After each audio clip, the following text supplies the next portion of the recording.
ஆசை தீர பேச வேண்டும் வரவா வரவா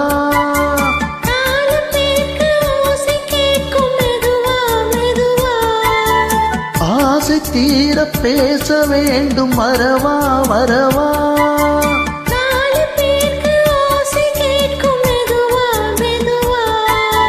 பெண்மயங்கும் நீ தொட கண்மயங்கும் நான் வர அங்கங்கு வாலிபம் பொங்கிட பொங்கிட அங்கங்கள் யாவிலும் தங்கிட தோள்களில் சாய்ந்திட தோகையை ஏந்திட யார் நீ கண்ணனை நீ வர காத்திருந்தேன் ஜன்னலில் பார்த்திருந்தேன் கண் விழித்தாமரை பூத்திருந்தேன் என் உடல் வேர்த்திருந்தேன் ஒவ்வொரு ராத்திரி வேளையிலும் மன்னவன் ஞாபகமே கற்பனை மேட